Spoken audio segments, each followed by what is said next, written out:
Good morning.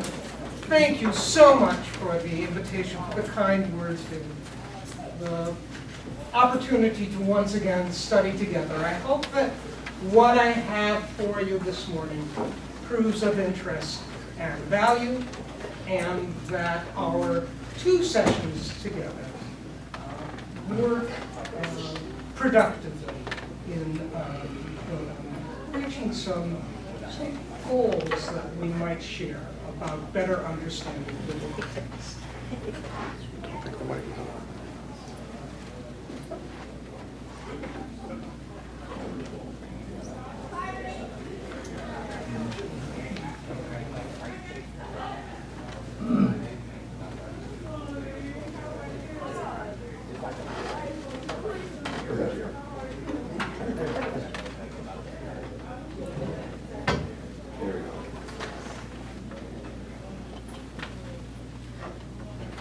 My topic for this morning begins with the book of Amos. And unlike many biblical books that evidence influences from long before or after the times in which the book ostensibly originated, the text of the book of Amos appears to have a very real connection to the life and times of a man by that name. Someone who insisted he was no prophet and was compelled to prophesy, to speak out in ways that would be taken by some as indefensibly offensive and disruptive. And with that, the prophet Amos steps into our all too familiar here and now, posing a perennial, disorderly challenge that I'd like to explore together this morning. But first, a little about the book's historical context, literary character, and content. The book of Amos dates, by and large, to the middle of the 8th century before the Common Era, on the eve of the Assyrian Empire's conquest of the Kingdom of Israel. The text never specifies references to Assyria, but it's overshadowed by a sense of pending disaster, precipitated, as the book repeatedly emphasizes, by a socio-political elite that lived day to day in stark violation of what the prophet insists were the ethical underpinnings of the Israelite covenant.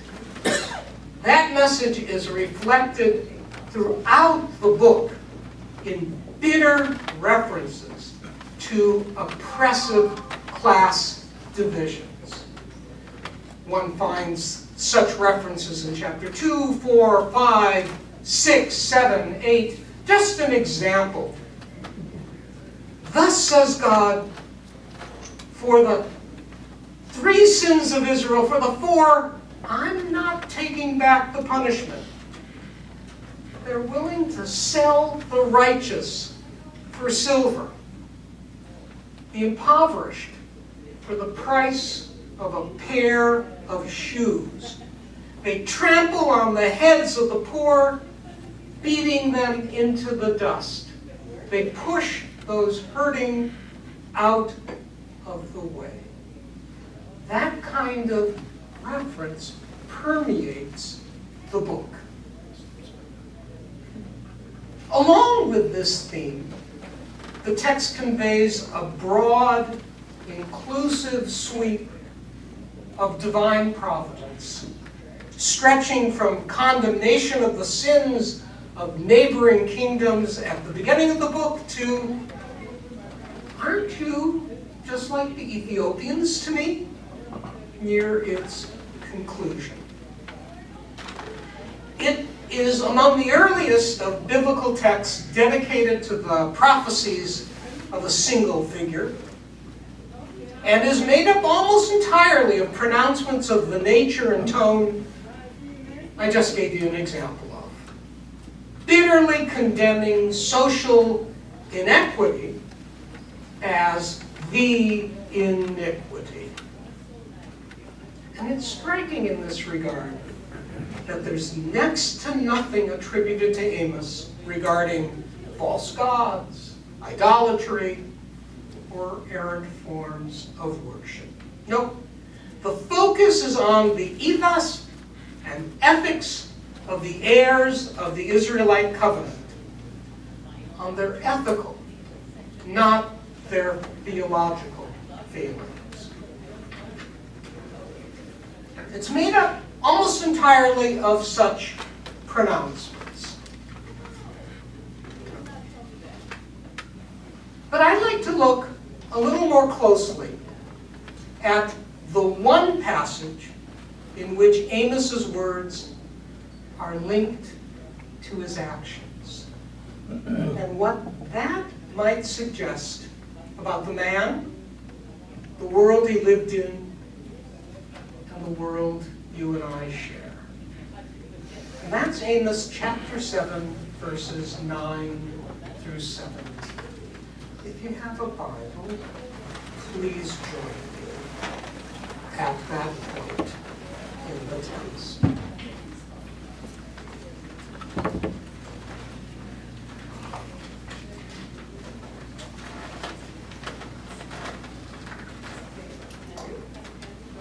Reference again, Earl? Could you get the reference again? The reference? It's chapter 7, Okay. beginning at verse 9.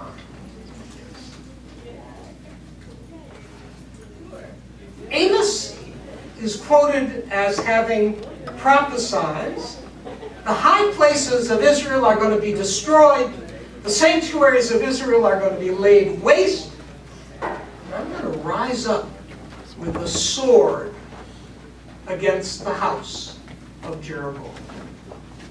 So speaks God.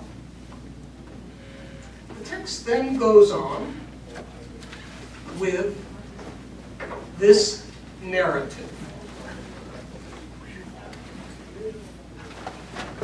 Then Amaziah, the priest of Bethel, sent to King Jeroboam of Israel, saying, Amos is conspiring against you at the center among the household of Israel, and the land is not going to be able to bear his words.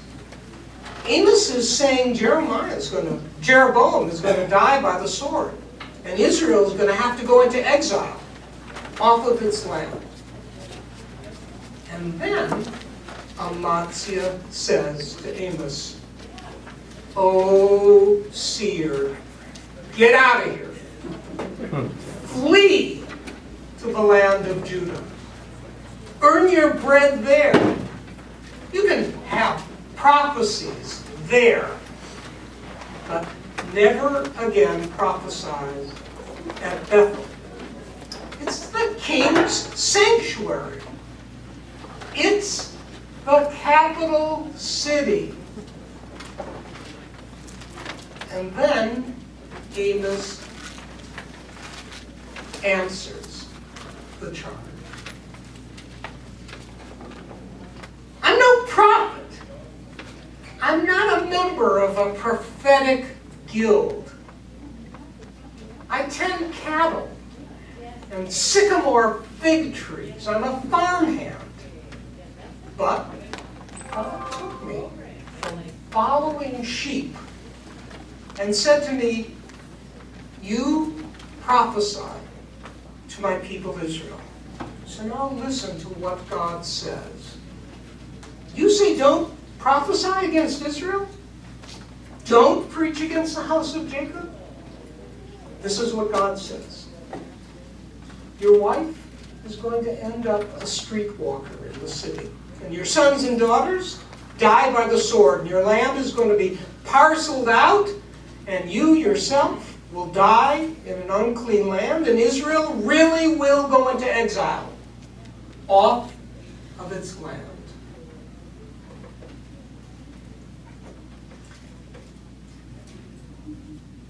As we saw, the passage begins with a stunning prophecy of the demise of the kingdom of Israel, including a violent attack on the royal house of Jeroboam. Biblical historian Yechezkel Kaufman maintained that that verse is likely the latest verse in the whole book, in part because it doesn't exactly happen that way.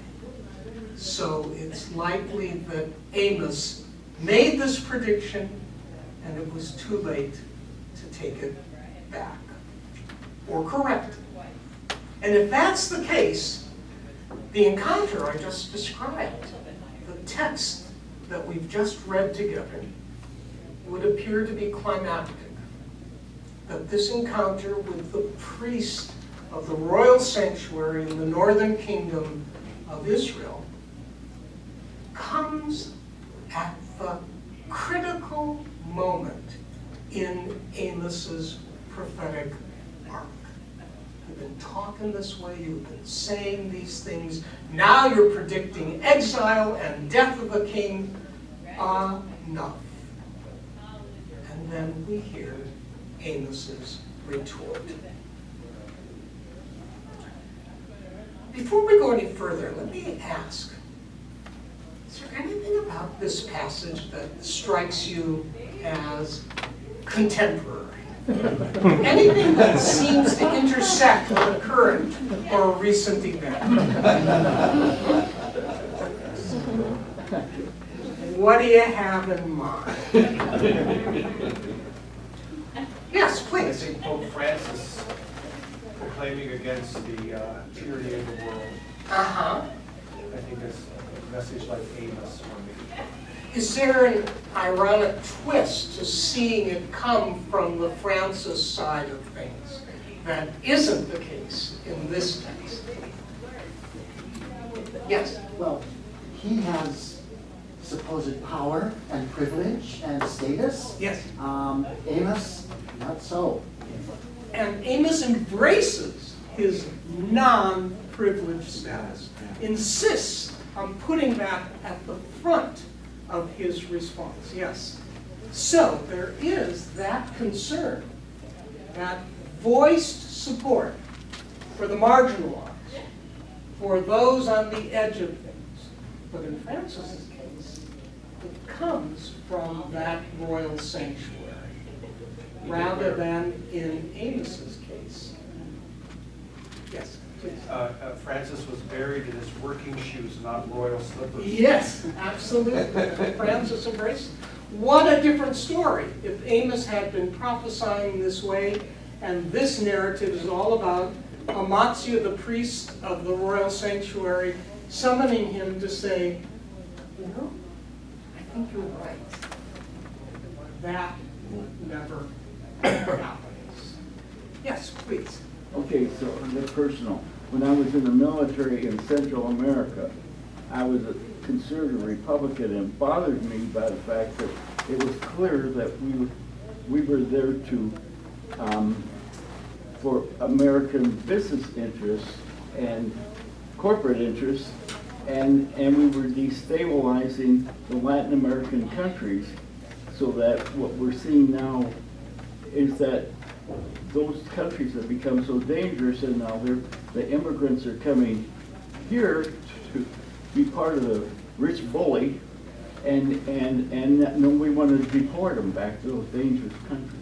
Yes, and of course, thank you for the example. Anyone in 8th century Israel at all familiar with the origins of the Israelite covenant knew that it was made originally by people referred to in Hebrew or related Semitic dialects as Ivrim or Abiru, which means border crossers.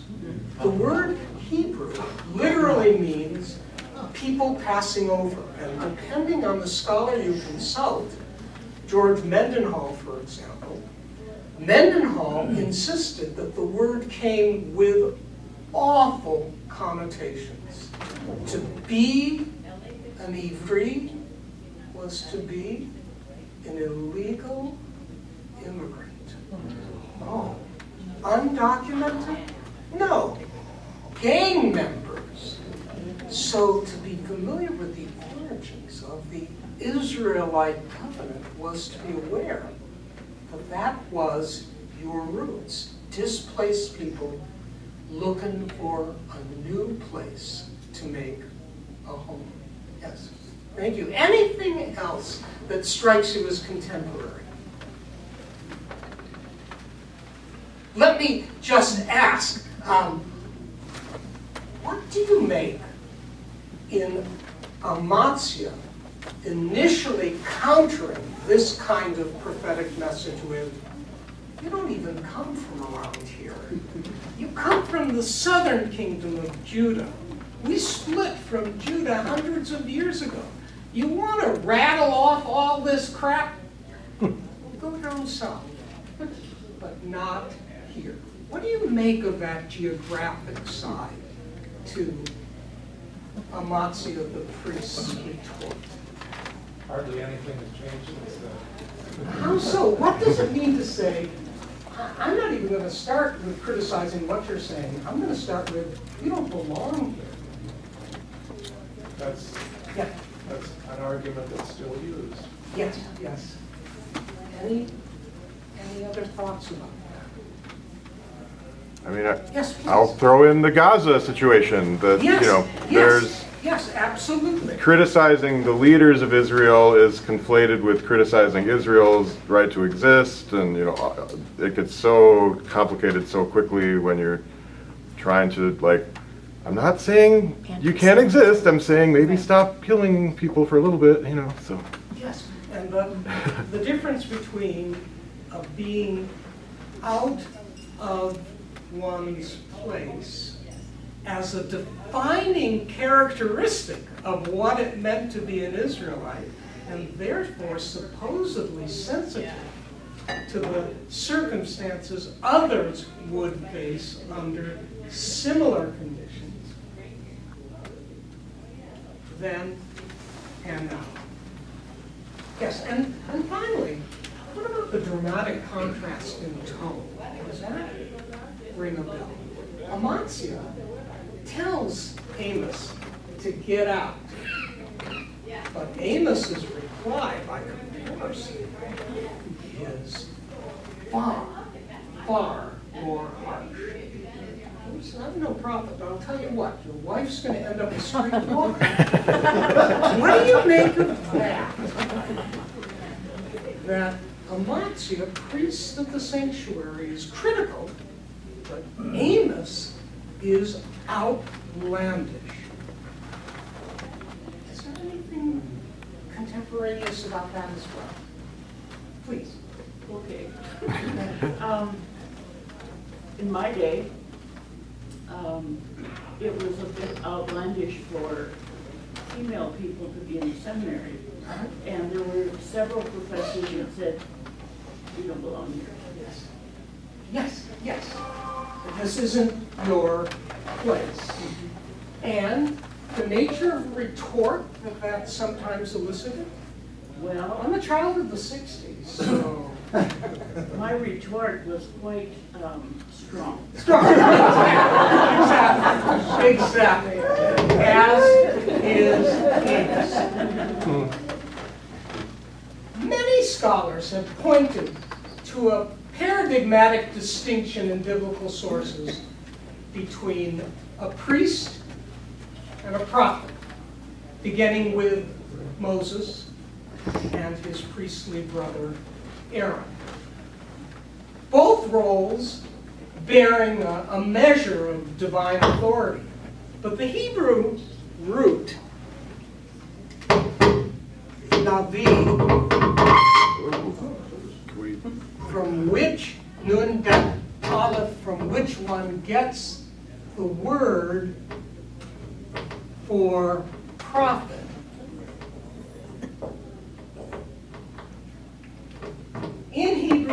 as in other Semitic languages, indicates a spokesperson, an announcer, something like a town crier, although it was also associated with ecstatic behavior.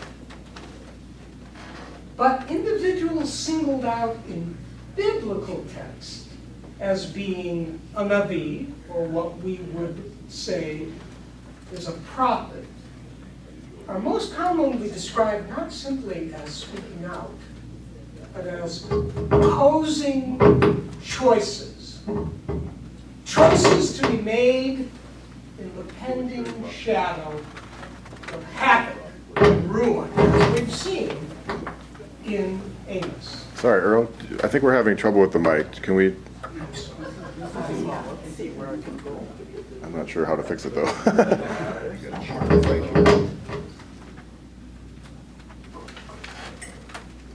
I'm sorry.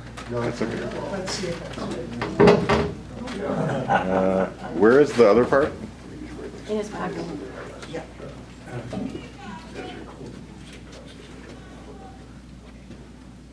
Thank you. Thank you. The early Semitic use of the Hebrew term Kohen,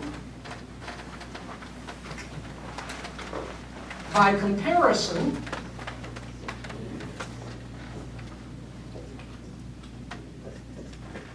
which is typically translated as priest,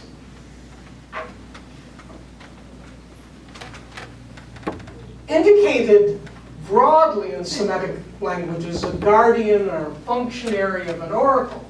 But biblical usage, once again, is distinct. It emphasizes a broad bureaucratic position, beginning with sanctuary-related duties, but also public health, judicial responsibilities, all roles associated with and dependent on ample social order and predictability. So perhaps we're not surprised that we meet Amos, the prophetic disruptor, confronting Amaziah, who's not simply a functionary of the sanctuary, but has an administrative role that is central to the order of the kingdom. While the biblical prophets we meet tend toward disruptive advocacy of choices that commonly turn on purposes at odds with current social structures, Israelite priests, Kohanim, tend to represent the all too familiar hope that the future will unfold with ample order and security and reassuring predictability. In our case, it's Amos, a prophetic farm worker, and Amaziah, priest of a royal temple. But I'd like to look now a little beyond those identities, inasmuch as the Hebrew Bible presents priests and prophets, first of all, as people who face all too human moral decisions as they make their way through life, such as the biblical tradition's deep commitment to telling the human side of its sacred story in truly human terms. It is striking that we see Amos as we do, and Amaziah as we encounter him. All too human in both cases, inasmuch as the biblical text is committed to the notion that we human beings can only learn and grow from a story, from where we really are, as we really are. And that means meeting its characters in all of their humanness as well. About 45 years ago, in the course of composing an ethics curriculum for the St. Paul Talmud Torah, Jewish community school in St. Paul, a curriculum that was going to center on discussions of moral dilemmas, it occurred to me that the provocatively disruptive actions of a certain Jew, identified as a prophet, at least by some of his contemporaries, would make an excellent dilemma story for high school age students. Centering on a clash between an ethic based on belonging, fitting, and a moral duty derived from a principle one concluded transcended those conventional expectations. Anyone know what I had in mind? Yes. I think quite clearly Jesus of Nazareth. Yes. And can you guess what story I was thinking of? What narrative? Turning over the tables in the temple. Yes, exactly. Thank you. 45 years ago, composing this curriculum for Jewish students, I thought, oh, that's my story. Jesus' attack on buying and selling adjacent to the temple in Jerusalem. However, in discussing this possibility with my principal, I was persuaded that using the story might prove counterproductive.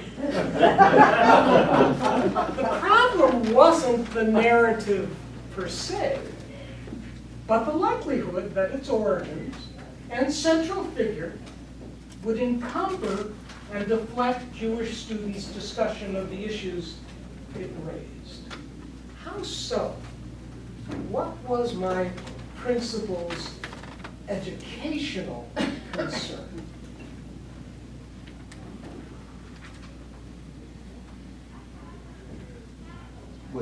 Was it just locked into the confusion of two different religious entities that there was somehow I don't know. That's just kind of my very basic kind of understanding. And how would that obscure underlying moral tensions? I have no idea. That our students would not be able to see clearly beyond identities to those moral issues. And so, the likelihood that its origins as a Christian narrative and its central figure would encumber and deflect Jewish students' discussion of the issues. As an alternative, my principal suggested another narrative. His suggestion was Amos and Amaziah. I took my principal's advice, but then I realized that faced two educational challenges. The first was a confrontation between a priest of Bethel and a farm worker prophet 2,800 years ago, which was quite a ways away from St. Paul, Minnesota in the 1980s. That was the first education. And then the second was that, as you've indicated, the passage from Amos could easily slip from posing a dilemma about maintaining social stability and order when challenged by a disruptive assertion of higher principles into a reflexive, well, order's gotta prevail, or alternatively, the prophet must be right. And given that the Amos and Amaziah text actually pose similar problems to having gone with Jesus at the temple, I compose the following story. It is Yom Kippur, the Day of Atonement in the Jewish calendar. And you're one of the ushers in the synagogue. And the rabbi has impressed upon you the importance of your role in maintaining the dignity and decorum of the service. The reader of the prophetic reading for the occasion, which is each year Isaiah 58, came to the passage, "Isn't this the fast I've chosen? To loosen the bonds of wickedness, to undo the thongs of the yoke, to free the oppressed and break every yoke, to share your bread with the hungry, bringing the homeless poor into your house." And at that point, an unfamiliar person stands up and calls out, "Didn't you hear what the reading just said? We can't continue this service when 3/4 of the world's people are hungry and oppressed. I refuse to allow this service to continue until we respond to the message of the prophet." A commotion begins among the congregants. Many appear frightened and upset. The rabbi calmly steps to the microphone and says, "Will the ushers please restore order so the service may continue?" I wrote that dilemma with Amos and Amaziah, and down the road a bit, Jesus of the temple in mind. How so?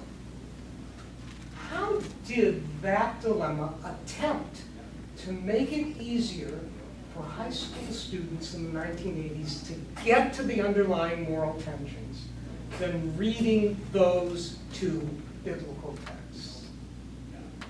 Yes, please. Well, with the two biblical stories, you've already prejudged, kind of. Yes.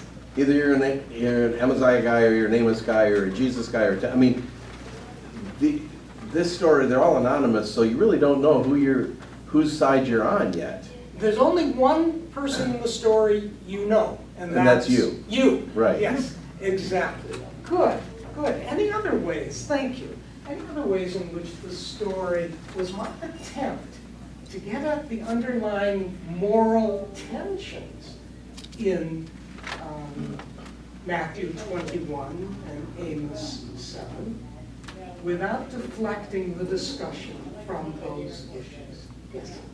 Well, it puts it into a contemporary situation rather than one that's thousands of years ago.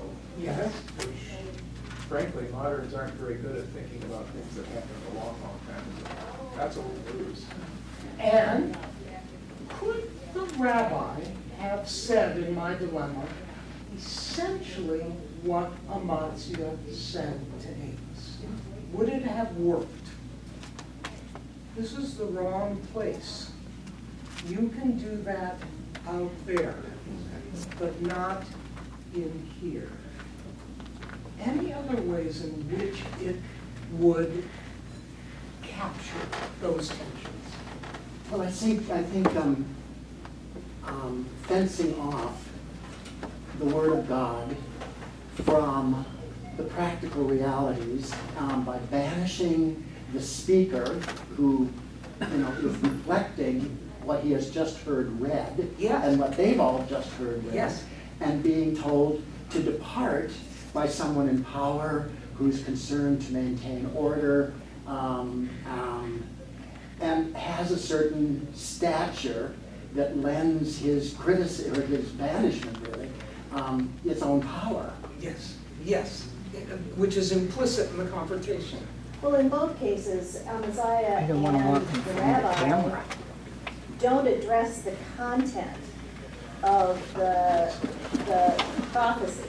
They just want to separate themselves from it or quiet things down, but the content is just, don't Excellent. bother with that. In both cases, the issue for the person functioning as a representative of conventional order is that order, not the substance of the claim. Yes. The discomfort in the story is its own character, actually.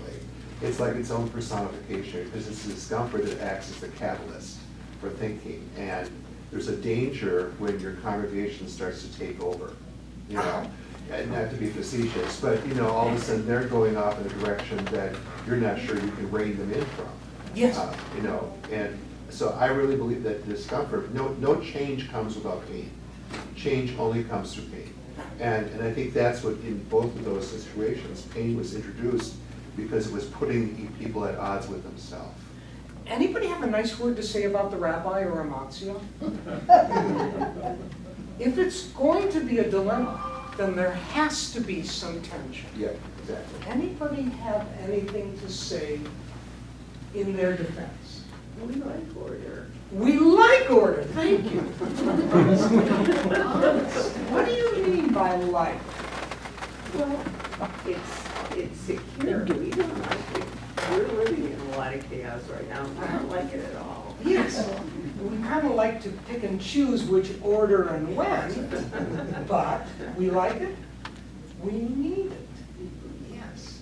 Anything else? Yes, please. Well, this isn't really in favor of the rabbi, but in your telling of the story, the rabbi cops out and gives the hard Amaziah work to the usher. I mean, if the rabbi really wanted to, then the rabbi needed to be the one that confronted the speaker and said, you know, but the rabbi said, no, how about ushers? You go. But it's a good dilemma because it makes the people looking at the dilemma, what would I do in that situation? Yes. It makes sense. Yes. In the original dilemma that does go into the curriculum, the usher has three choices. Have the person escorted out. Say publicly, I think the person has a right to say what that person said, or do nothing. That's where the dilemma discussion begins. Yes, please. This goes beyond that discussion, but it strikes me that it's not dissimilar to what Pilate does when he just washes his hands of the whole thing and says, well, then you kill him. I find no fault in him, for Jesus. And we are heading back toward that. Thank you, Brian. But in the meantime, let me say this.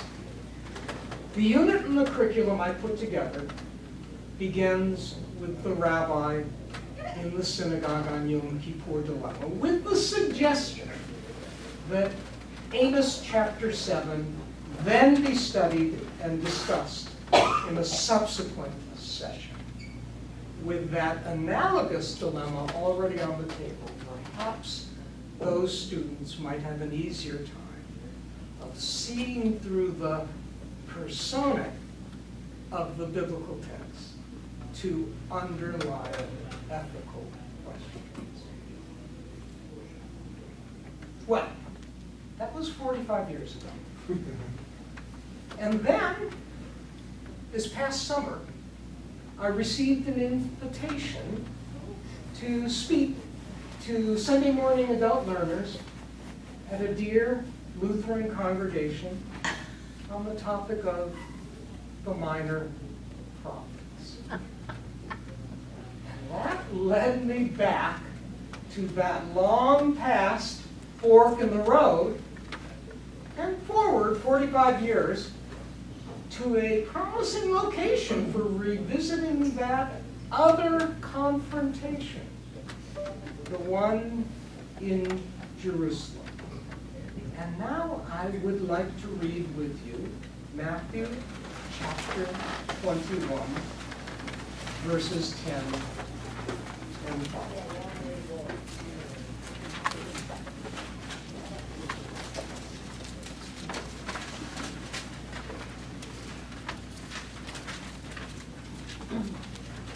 And when he came to Jerusalem, the whole city asked, "Who is this?" And the common folk said, "That is the prophet Jesus from Nazareth in the Galilee." How close are we to Amos and Amaziah already? How many elements have already overlapped? He's an out-of-towner. He's an out-of-towner, absolutely, which is going to figure quite prominently in subsequent narratives leading up to Jesus' arrest. That he comes from somewhere else. Where else is there an overlap? It's a somewhere else that that isn't much respected in Jerusalem. Yes, that's right. That's somewhere else. The Galilee was, I don't know, forgive me, kind of like North Dakota to Minnesota.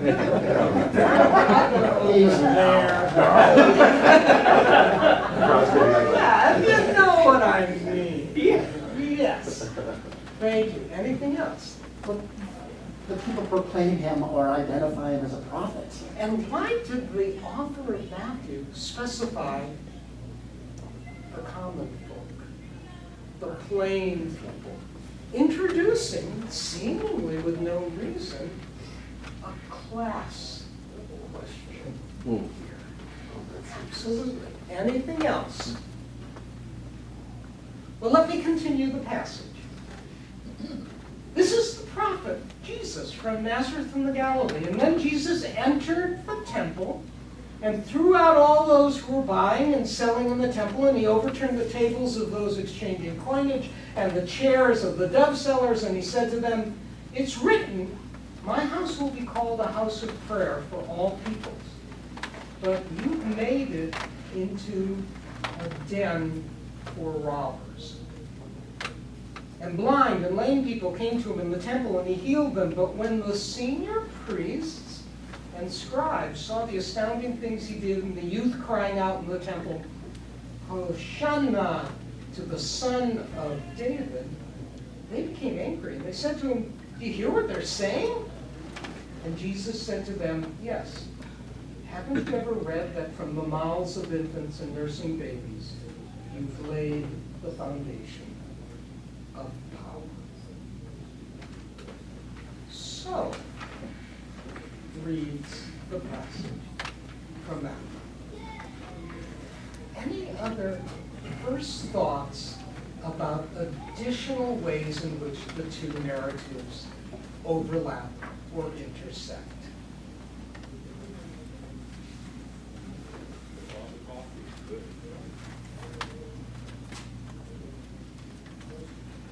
Yes. I think about this and the story you created years ago for the students. And it seems like there are a couple, at least two ethical parallels. On the one hand, Jesus, in the story, becomes an obstacle because he is seen as an outsider, and so the point is missed. Yes. But there's also the missing that, yeah, we call him an outsider, but he really isn't. He's one of us, but we refuse to recognize him as one of us. He's an insider-outsider. Right. Exactly, as is Amos, right? Yes. But we dismiss the one of us piece. Right. Good, thank you. Any other observations? Let me ask, is there any way in which this passage from Matthew, or the parallel passage in the other synoptic gospels, differs significantly from the passage in Amos? Anything distinct about this? Yes. Well, that's what I was thinking about. He doesn't downplay his credentials. Right. But he does what Amos does in that it's God's word that is his backing. Haven't you heard it read? Haven't you heard it read? Which Amos says, look, I didn't want to do this anyway. God told me to say this. So there's that connection. But he doesn't downplay his credentials. And he certainly doesn't go as nasty as Amos does in terms of, telling the priests what's going to happen to their wives and children. Yeah. I mean, he holds off on that. Thank you. If I might just summarize, that in Amos's case, the narrative comes with no implication that Amos was part of any kind of political effort, or that there was a subsequent objective that followed on the heels of this confrontation. The passage in Matthew is quite different. It's quite clear that Jesus has intentions related to what goes on that day at the temple. What exactly those intentions are, isn't made explicit. But it's clear it has something to do with who Jesus is. Unlike Amos's insistence, this isn't about who I am. I'm not who you say I am. Any other difference? I noticed, I mean, in Amos, you don't know, is he just one guy yelling and everyone is against him? Right. With Jesus, there's crowds, there's people that seem to be on his side or seem to be... It seems more explicitly political. Well, and it's one thing to, like, let's get this one guy out of here, and it's another, like, oh wow, there's a whole crowd of people Yes. we have to deal with now. Thank you. Yeah. And I would add that in Amos's case, Amos talks violently, harshly, crudely. It doesn't seem to come with any other action. This text, if we're looking at underlying moral tensions, seems to beg us to ask, did he have to turn over those tables and kick away those chairs? Why? Well, with that, it all seems to suggest that while the biblical prophetic tradition wasn't about soothsayers and oracles, but about people seized by an irrepressible compulsion to upset apple carts and overturn tables in the names of fidelity to the principles underlying the covenant of Israel. You know, those sorts of apple carts and tables we all rely on finding in the morning where we left them the night before, whether in Bethel or Jerusalem or 31st in Chicago. And yet, in each time and place, these narratives indicate we are challenged to challenge ourselves by weighing the price of ignoring the stability Amaziah of Bethel advocated and represented as compared to the price paid for sanctifying. The price we pay for ignoring it as compared to the price of sanctifying. Next week, now I could have begun our study together today of the passage from Matthew with another analogous story, like the rabbi on Yom Kippur.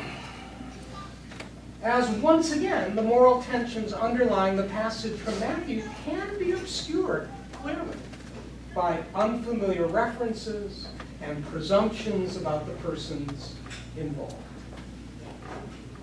But I haven't composed such a narrative.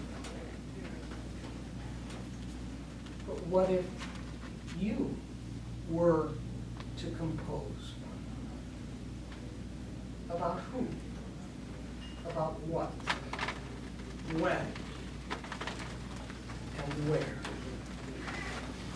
I'd like to begin with that challenge next week of attempting to compose together a story that might help one to make one's way to underlying ethical tensions in Jesus at the temple,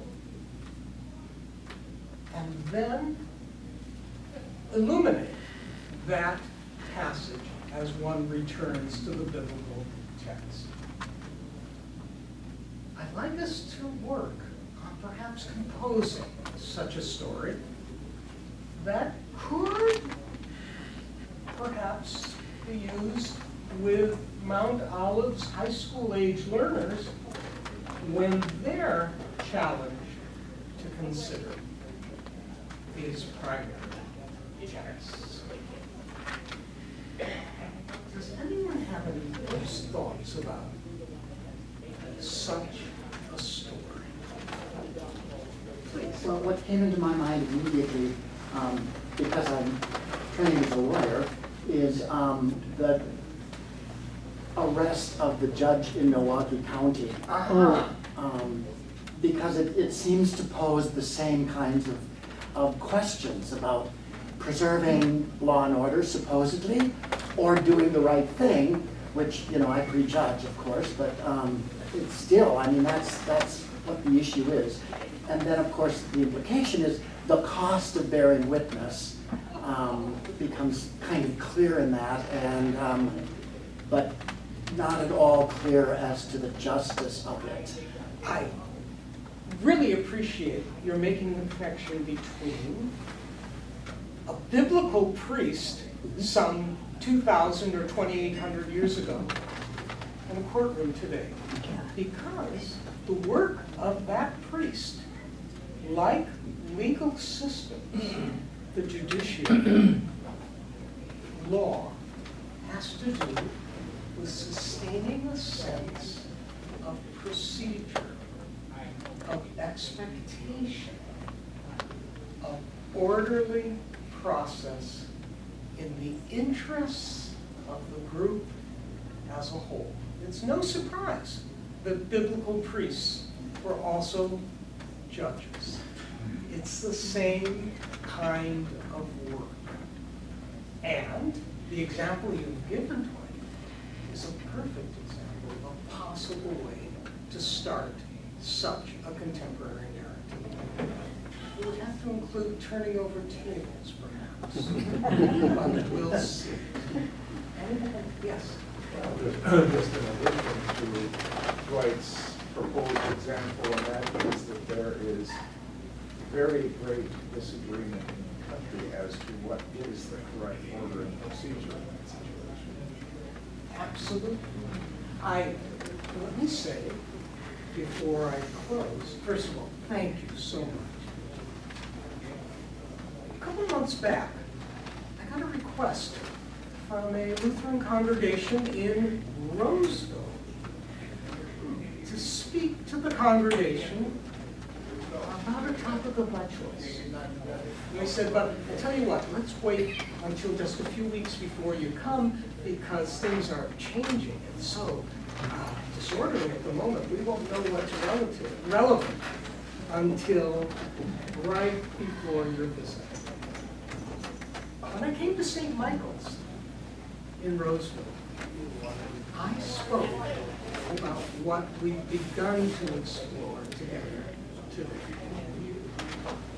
And after my presentation, a fellow came up to me and said, this was troubling.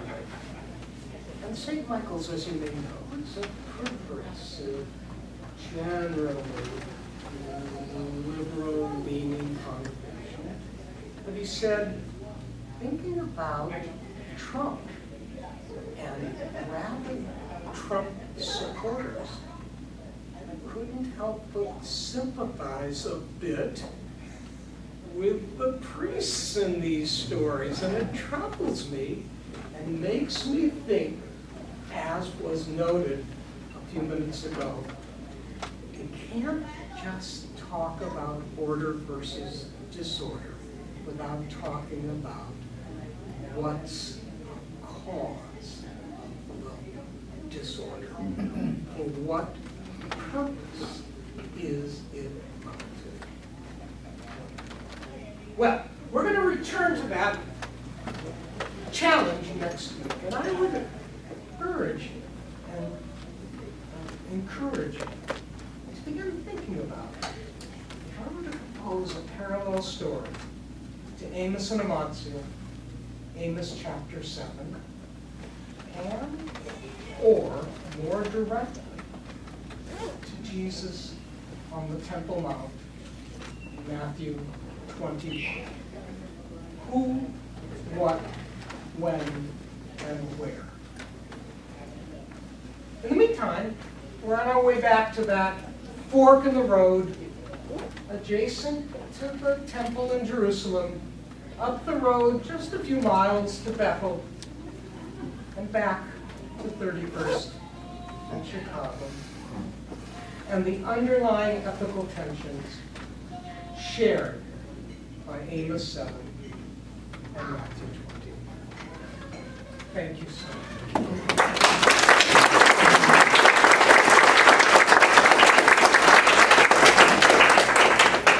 Is confronted by Amaziah, priestly administrator of the royal sanctuary of the northern kingdom of Israel.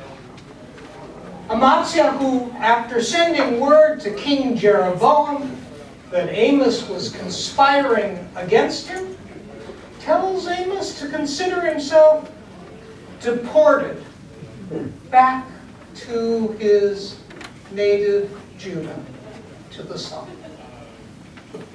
Our conversation last week not only dealt with the surface narrative, but an underlying tension between an ethic based on behaviors that follow dominant norms and facilitate belonging, represented by Amaziah the priest, and actions attributed to a moral duty that one has concluded transcends conventional expectations. We noted that grappling with these moral tensions is complicated by the text's historical distance and its value-laden identities. Difficulties that, as I explained last week, led me to compose an analogous dilemma for use with high school students that could precede and introduce a discussion of the passage from Amos, in particular its moral tensions.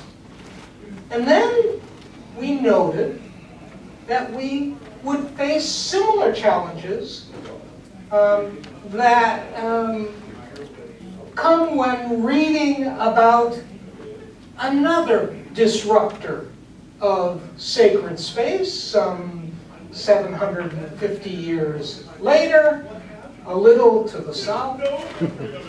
And when it became clear that this other disruptor that I had in mind was what the common folk are said to have called the prophet from Nazareth in Galilee to the north, how could one seriously weigh the perspective attributed to those senior priests in that day and the social order they represented if we didn't first take into account the day-to-day value we place on order and predictability as we pursue our own hopes and expectations, and our tendency to recoil from disruption and disorder. And I would recall in this regard, from our conversation last week, for example, Dwight's thoughtful comment about the nature of law. That law depends on a sense of coherence, of procedure, and at least seeming order. We depend on that. And then, seeing both priest and prophet by biblical accounts as both imbued with divine authority, well, then there's no easy recourse to, well, obviously, that's what God wants. We have to step back if we're serious about either the Amos narrative or Jesus in the temple in Jerusalem and say, which that do we really need? Or can we not help but have a little bit of both perspectives in mind as we read these texts? And that being the case, under such circumstances, all that's left to us is our best moral judgment. Taking such texts seriously, either Amos 7 or the gospel narratives about Jesus in the temple that day, that he overturned tables and chairs. But think to ourselves, what does our best judgment tell us about those words and those actions?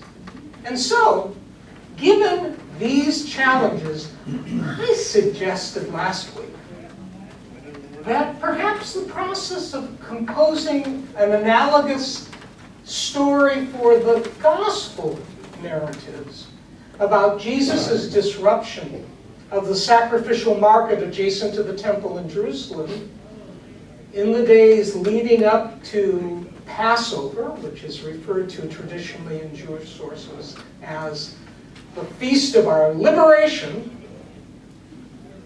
what might be the benefit of composing such an analogous dilemma together? How might it be helpful in our thinking through its underlying ethical tensions? That's where we left off last week, and I'd like to stop for a moment and say, do you have any additional thoughts before we proceed to that challenge of what would be a comparable analogy here and now to Jesus that day in the temple, then and there? Any initial thoughts about our conversation last week and the issues we raised? Yes. Sorry, I'm sort of big on law and order, but what comes to mind for one thing is the way that when gay people in many churches were seeking acknowledgement of their existence and their humanity, they would, in at least many of the liturgical churches, present themselves at communion and frequently be turned away, but sometimes not, but stood there as a sort of a testament to what they were seeking. Thank you. Thank you. Yes, please. An incident that was in the news just this week involved a federal judge striking down an executive order from a person I won't mention by name. And the final words, or at least what was presented in the news account I read, the final words of the decision said that the particular executive order was totally lacking in legal coherence. And of course, for most of us who would be sympathetic to that ruling, legal coherence was an afterthought. What struck us was its moral implications. Absolutely. Yes, please. Yes.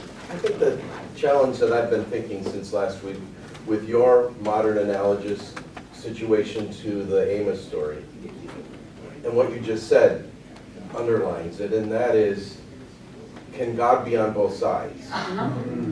And because we hear the Jesus story and he's the hero, of course he's the hero. He's right, everybody else is wrong. But it raises the question, well, the priests were priests of God who were following Torah. Yes. I mean, they were pretty sure they were right. Yes. So it's just, to me, that's such a difficult move for us. Yes. To say, could God be with both of these in this story? So where's the dilemma in that? Well, that's a huge dilemma. And if God is with both, then what's the resolution? I understand. Yeah. Absolutely. Thank you. Thank you for putting it that way. And let me just suggest, perhaps I mentioned this last week, forgive me if I did, but when I had a conversation something like this at St. Michael's in Roseville a few months back, someone in the conversation at the close of the session came up to me and he said, I am so uncomfortable. And St. Michael's is a progressive congregation. I am so uncomfortable I started thinking I had some sympathy for Amaziah's position when it was far-right Trump supporters storming public places. I thought to myself, where's the law? Where's the order? Don't we have a sense of the proper here? And he said, it makes me uncomfortable, but it makes me appreciate the degree to which there is implicit in both of these narrative traditions a degree of tension if we're willing to face them honestly. Yes, thank you. And you. Our history as a country, when Lincoln was speaking one time about slavery and how both sides were praying to God for victory, and he made the comment, both believe they're right, one can't be, one is. You know, he just really saw this as an either-or situation, but the split again, the clash of whose side is God on when it comes to this Civil War. Yes, thank you, thank you. And Lincoln also, as you mentioned, Lincoln's brave insistence that Northerners were implicit in the system, that they benefited from the system until they didn't. Yes, yes, thank you, thank you. Well, let me then share with you two of the gospel narratives, and then ask if you have any initial thoughts about a here and now analogy. First from Mark. Then they came to Jerusalem, and when he was in the temple, he began to throw out those who were selling and buying in the temple, and he overturned the tables of those exchanging coinage and the chairs of the dove sellers, and he didn't let anyone carry anything through the temple. And he was teaching, and he said to them, "Isn't it written that my house will be called a house of prayer for all peoples? But you've made it into a robber's den." And the senior priests and scribes heard about it and looked for a way to do away with him because they feared him, as the common folk were amazed by his teaching. And when evening came, they left the city. And now Matthew. And when he came to Jerusalem, the whole city asked, "Who is this?" And the common folk said, "This is the prophet Jesus from Nazareth in the Galilee." Then Jesus entered the temple and threw out all those who were buying and selling in the temple, and he overturned the tables of those exchanging coinage and the chairs of the dove sellers, and he said to them, "It's written, my house will be called a house of prayer for all peoples, but you've made it a robber's den." And blind and lame people came to him in the temple, and he healed them. But when the senior priests and scribes saw the astounding things he did, and the youth crying out in the temple, "Hosanna to the Son of David," they became angry, and they said to him, "Do you hear what they are saying?" Jesus said to them, "Yes. Haven't you ever read that from the mouths of infants and nursing babies, you've laid the foundation of power?"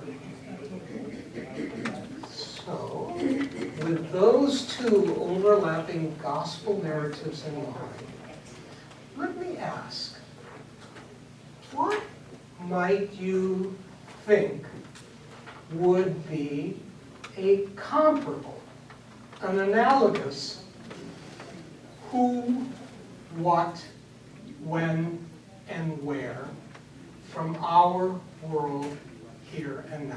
Yes, please, Pastor. Can I ask a clarifying question? Was it licit for the money changers to be there? I mean, because that would help with the modern dilemma. Were they in the, we know that we had to change from non-Jewish coinage to Jewish, but what would a rabbi say who was impartial about this whole question of whether Jesus was right or wrong in this? Thank you for the question. Regarding the marketplace adjacent to the temple, it sounds like it was in an area that wasn't specifically designated as of highest sanctity. And the premise seems to have been that pilgrims, especially from distant places, couldn't be expected to have brought sacrifices with them, and therefore to facilitate the process, there needed to be a place to purchase those sacrifices, to acquire them, placing that close to the temple, minimize the possibility of some complication ensuing on the way. It looks like rabbinic opinion had made its peace with that practice. However, interestingly, what might seem obscure reference in Mark to he didn't let anyone carry anything through the temple coincides with a rabbinic position as well. Unlike the buying and selling issue, there is rabbinic text evidence that there was the belief that using the temple ground for carrying anything other than what was necessary for temple practice profaned the space. And so in that regard, interestingly enough, it looks like Jesus was allied specifically with a broader-based rabbinic perspective, which suggests, if we read the text for its moral tensions, that the priesthood, to the extent that they were also challenged by rabbis and identified instead with the Sadducean movement, would have seen in Jesus not only a dangerous individual, but someone who represented a broader base of opposition to current practice. Thank you for the question. Yes? Jesus references the text about making it a den of robbers. Is there any indication that the money changing and the buying of sacrifices was inequitable? Yeah. Price gouging. Thank you. I think that the text is cautious, but I would say that what it does suggest to me, and this takes us back to a theme one meets in the larger book of Amos as well, is a kind of semi-rural sense of repulsion at city business practices altogether. That there is a ruralist revulsion expressed here by the idea that coinage itself is ugly. So at the very least, it seems to me that that might be brewing in this passage. Well, that ties in then with Jesus saying, with respect to the coins, render to Caesar the things that are Caesar's, and to God the things that are God's. And that the coin itself was blech. Yes, yes. There is, however, I don't know if I've ever mentioned this story, but there is a passage in a very prominent rabbinic collection of adages that says, render to God what is God's, because it's all God's. And it's quite possible that implicit in Jesus' statement was the idea, but you tell me what really belongs to Caesar. You find something, you can have it. Thank you. Yes. You wanted like a modern analogy? Yes, please. How modern are you thinking of? Like last 5 years or last 80 years? One that teenagers today could relate to far more easily than the biblical text itself. And I'm not a teenager, so I'm trying really hard, but I mean, the whole internet and social media stuff, how they can get wrapped up into trends and friends saying this is the trend, and they all get wrapped up into a trend. And establishes conventions that then seem to be authoritative. Yeah. Yes, and the role of, I saw it on the internet, that this person has that particular standing, and it troubles me. Thank you. Any other thoughts about modern analogies? Yes, please. This is a rather strange congregation here. And you're in it. There are not announcements to, in the narthex, buy coupons to Quick Trip or to Hy-Vee or whatever. And if you do that, then the marketeers of Quick Trip and Hy-Vee will somehow reimburse the congregation, or get some kind of credit, or there's some kind of cooperation there with the business community. Adjacent to the sanctuary. Very close by. Thank you. Thank you. And?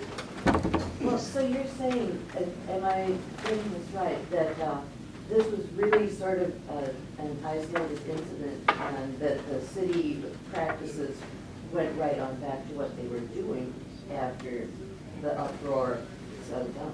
As far as we know, at least for a reasonable amount of time following this incident, the practices adjacent to the temple weren't in fact disrupted. There's no evidence that they were. So it didn't have a lasting effect? No, although interestingly, the gospel texts are unclear about the degree to which Jesus intended to be launching something far broader that would have had far more pervasive revolutionary implications. It seems likely, given subsequent events in Jesus' life, that at least was what was perceived to be in the making. That his attractiveness to common folk, as the gospel text suggests, indicates the fear that this is just the first step in a larger revolutionary plan, and that it took place on Passover, the Feast of Liberation, was significant. Which is kind of the opposite of my question. Which is? Whether it had a lasting effect or not. Yes, that Maybe the it effect did. may have not been lasting, but the intention may have. Yes. Yes, please. The thing I'm wrestling with is Reverend William Barber being arrested for praying in the Capitol this past week, juxtaposed with the current president being arrested as the Pope. Put on the White House website, which we pay for. Yes, that's So wonderful. the tension there. And certainly, it would be an interesting starting point to say that at least to some degree, there is a sacred quality associated with the buildings in the Capitol. And being perceived as violating that mood would be in some way understood as comparable or analogous. Thank you.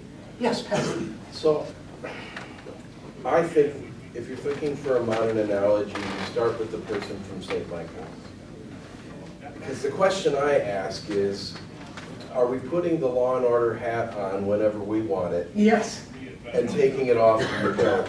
So yesterday at our Synod Assembly, an amendment was added to a resolution on immigration.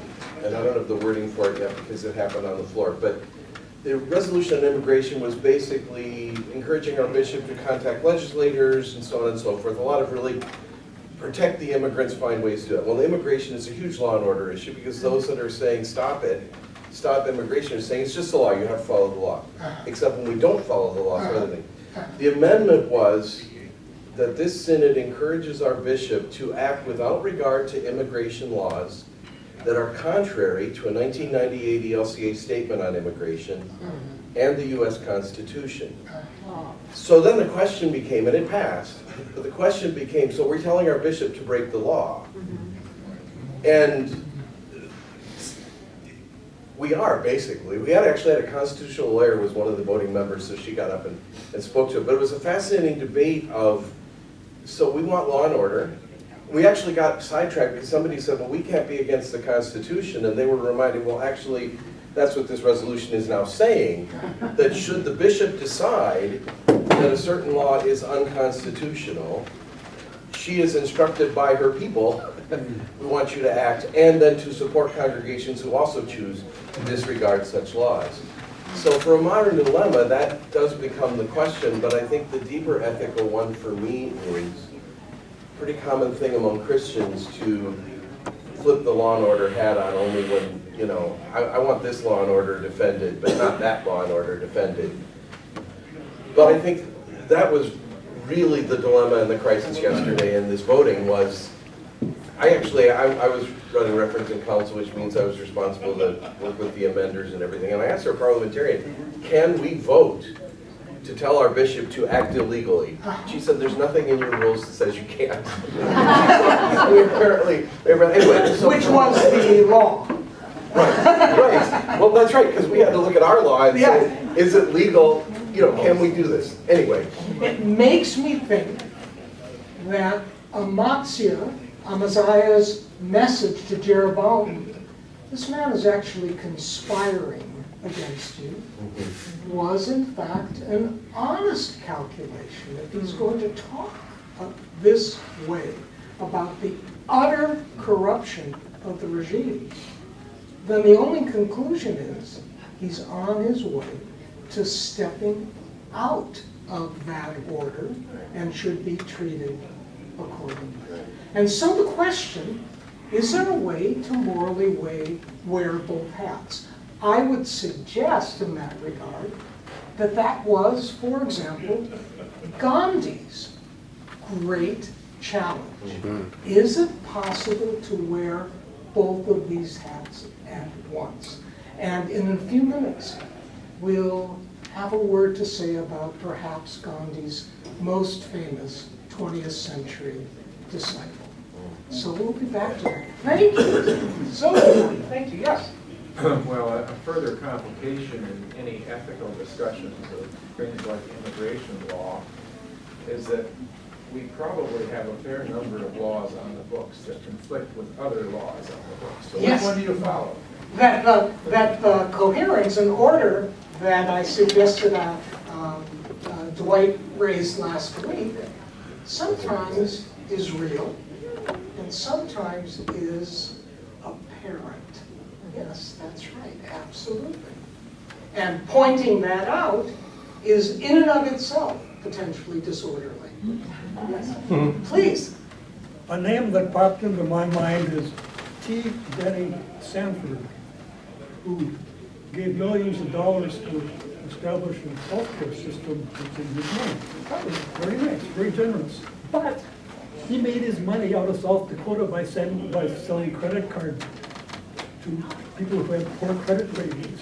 So you could say, that was dirty money. Yes, yes. And, please. Well, my husband spent most of his life in rural ministry. So having lived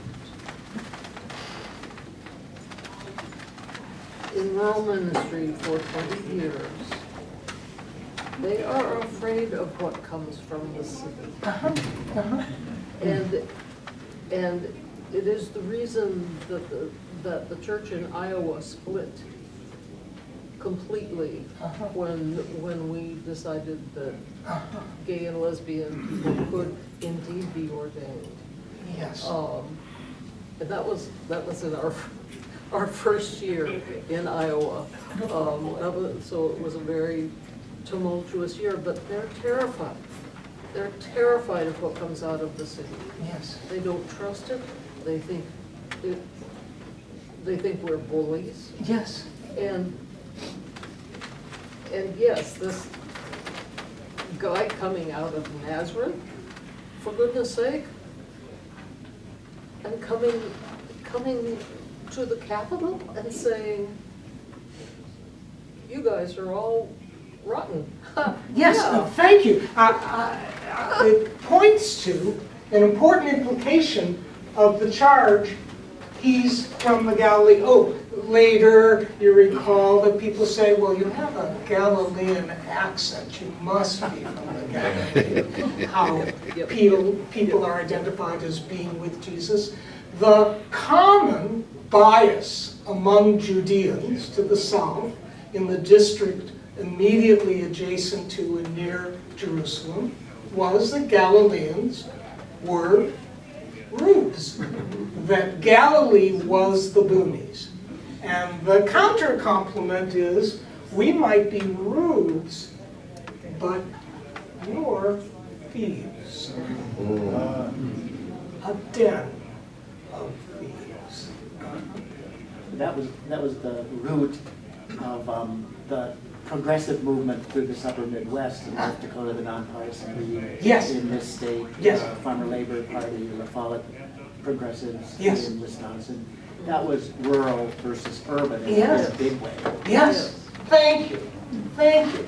Well, if we're on the way to perhaps putting together a who, what, when, and where of an analogy for the Jesus narratives, let me ask, what are the morally, the ethically, the value-laden elements in the Jesus narratives that would need to appear in the analogy as well? What value tensions are we talking about? Let me start with one. That there is a tension between a social elite and the ochos in Greek, the common folk. So there's a social hierarchy tension. Is there anything else in the Jesus narratives that you would identify as of ethical significance that you would want to have in an analogous dilemma here and now? Yes? Given Jesus' labeling of robbers, I would say there would need to be an integrity of some sort to the law. Some issue having to do with personal integrity and expectations of what constitutes proper public behavior. Good. Let me add another. It looks like geography is significant in all of these cases. You don't belong here. The possibility of saying you have somewhere else where you should be comes with moral power. How much so? How many borders serve that purpose? You don't belong on this side. And as I said last week, the word Hebrew comes from a common Hebrew root. This is a guttural, this is a b, this is an r, which means to cross the line. It looks like what Hebrew meant was people who have crossed our border, that it was specifically geographic, and it was implicitly without permission. To call a person a Hebrew in the ancient Near East was an insult. That the Israelites came to acknowledge that that's where they came from was either an act of great courage or a prophetic insistence. Never forget that's who you are too. In putting together this list of moral tensions implicit in the Jesus narratives, I would simply add a couple more and then ask a couple questions about the process so far. There's also the question of disruptive words versus actions. Amos talks in disgustingly violent terms about Amaziah. It seems totally irresponsible, and the only way you can take it is, you're going to insult me. Well, God gives me permission now to thoroughly insult you in return. But their words, as compared to Jesus' actions, is there a moral significance between the two? And then the idea of Jesus, as one of the texts suggests, actually ejecting people from the temple grounds, perhaps placing his hands on them and pushing them out. Is that different than turning over tables? So, with that initial list of morally weighted concerns, if you were to put together a dilemma, I will leave it in your hands. If perhaps you'd like to continue the process of what dilemma would we put together that perhaps our high school students could grapple with as a way back to that day adjacent to the temple in Jerusalem, and then perhaps up the road a bit to Bethel, 750 years earlier. But before we leave this process, I would simply ask, has having this conversation led to any new thoughts about ways that the gospel narratives overlap or diverge with Amos? I suggested one. Jesus physically disrupts. Amos appears, at least in the text, only to have spoken disruptively. Any other divergences that you know? Yes, please. Jesus hangs out with lepers, the unclean, the undesirable. He's immediately there healing, absolutely, which itself, thank you for mentioning it, which itself could easily render him technically impure and improper for him to then be on the temple grounds. Thank you. And nothing like that is suggested with Amos. Yes? Is there a difference in target? Amos is going directly at the king. Amaziah is the king's priest. Jesus isn't. I mean, it's possible this became fuel for getting Pilate involved. This was revolution. You see what this guy did in the temple. It isn't clear that's what happened. But he's not really attacking the ruler. He's attacking representatives of God. So it's a different, it feels like that's a difference. Thank you. And the system. And the system. Thank you. Another interesting divergence. Because of our limited time, I would just go on to a couple other quick questions about this process.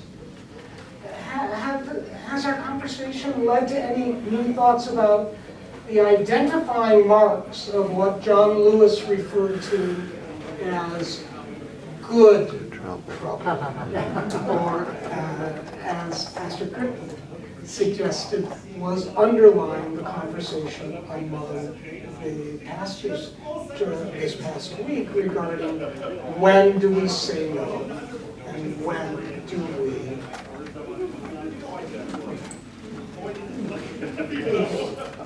I'm not sure how closely it maps to these two examples, but it seems to me that the highest tension is when the disruption or the protest is against the system or the law not fulfilling its intent. So you look at, you're saying that the system or the law has gone astray. It's not doing what we need it to do. So we need to protest. We need to object. And it says the question isn't mine.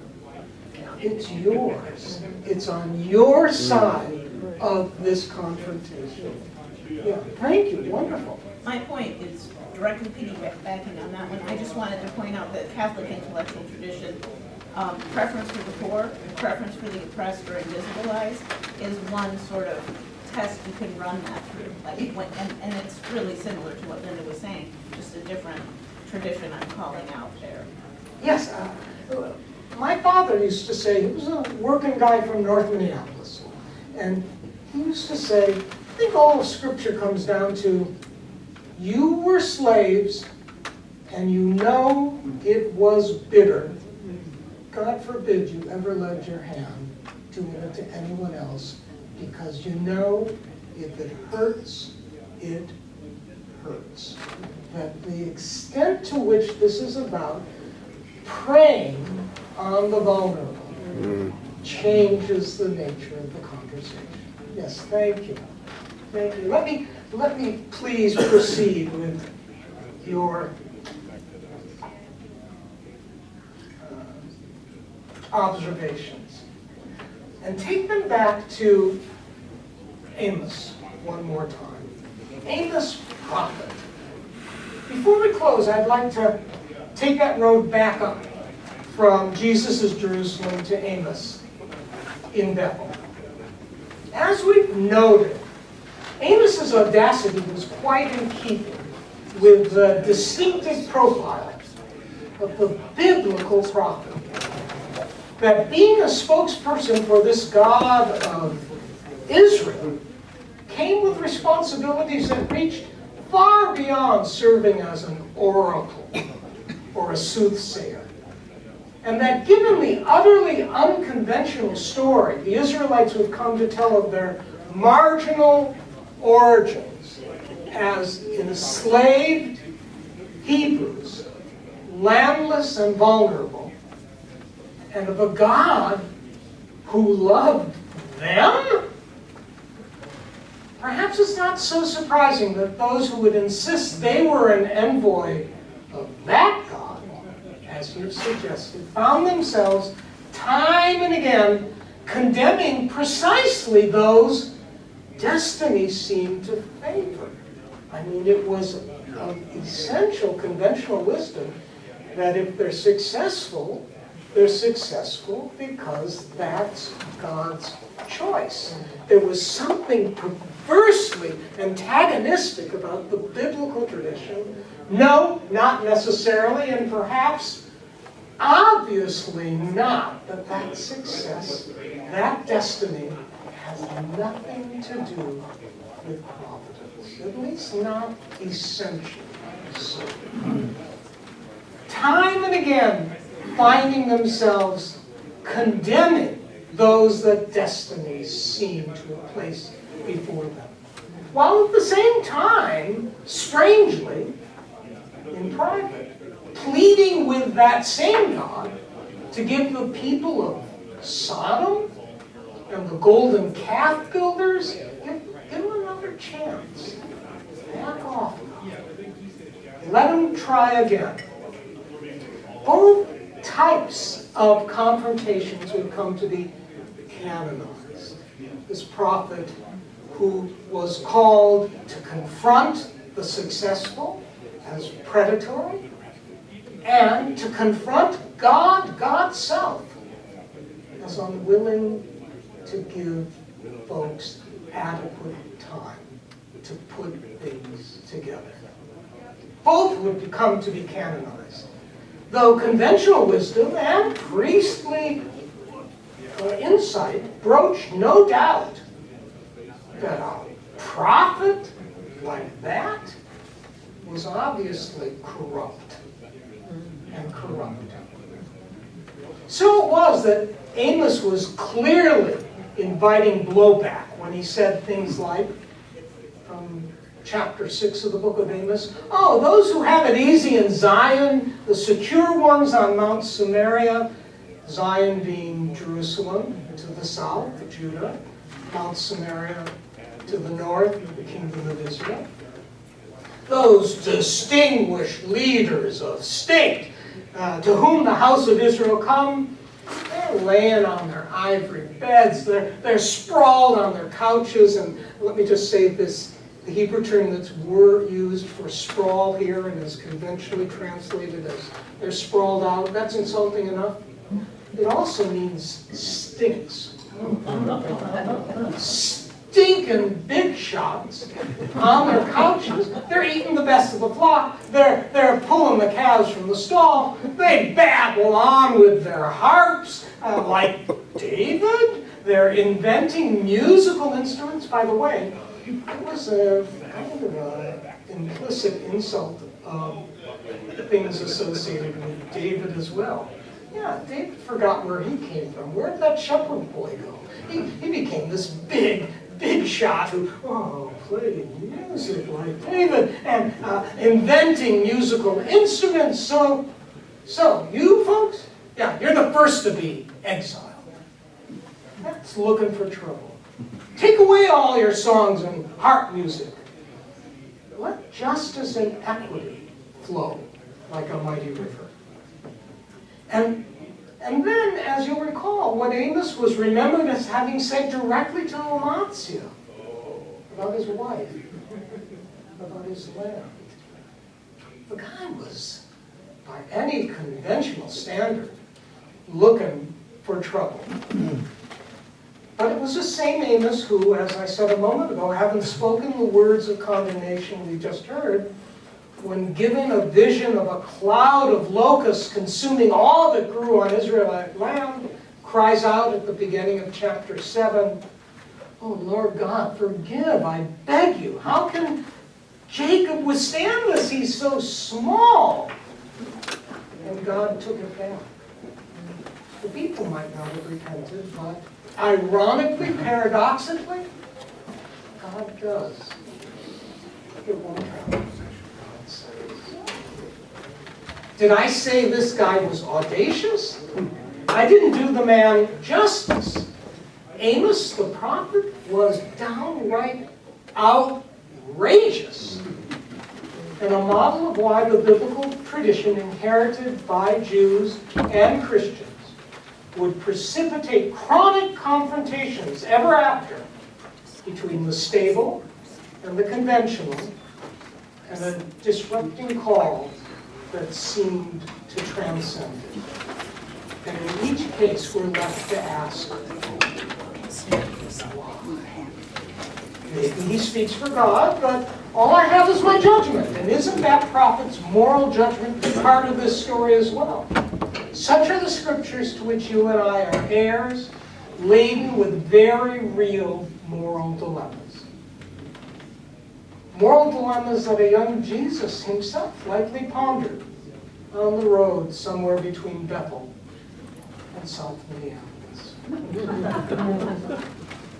Let me add that one of the supplementary exercises in that moral curriculum that I wrote the analogy for the Amos story for 45 years ago, that unfolds in a synagogue rather than in Bethel. The next dilemma in the series starts with this. The letter published in a Birmingham newspaper from a group of ministers and a rabbi saying that the demonstrations unfolding in the city were a violation of proper process. Aren't we the same pastors who just a few months ago spoke out against violence that was unleashed regarding African American people? Now we're saying your actions, your demonstrations are precipitating a comparable wave of violence. You have to stop. And that letter in the newspaper in Birmingham in the spring of 1963 led to a letter from Birmingham jail. Martin Luther King's letter from Birmingham jail was a response to local pastors who could say the Amaziahs of Birmingham, who said, stop. We know there's injustices, but there's a proper way to move forward. King's response is fully in the prophetic tradition we've explored this morning. And so,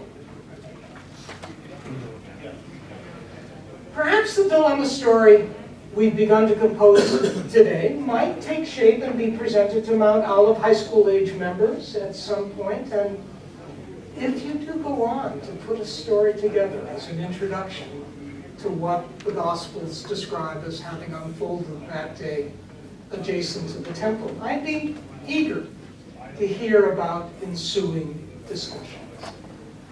But for now, the biblical prophetic tradition wasn't about soothsayers and oracles, but about people seized by an irrepressible compulsion, as I said last week, to overturn the apple carts and tables that, if we're honest with ourselves, we so dearly hope to find where we left them the night before, whether in Bethel or Jerusalem or South Minneapolis.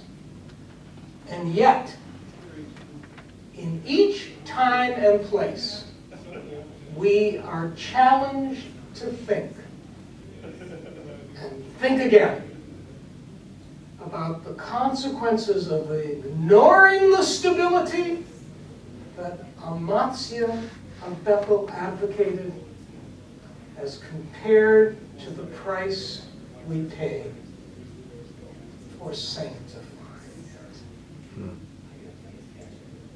And with that, thank you so much.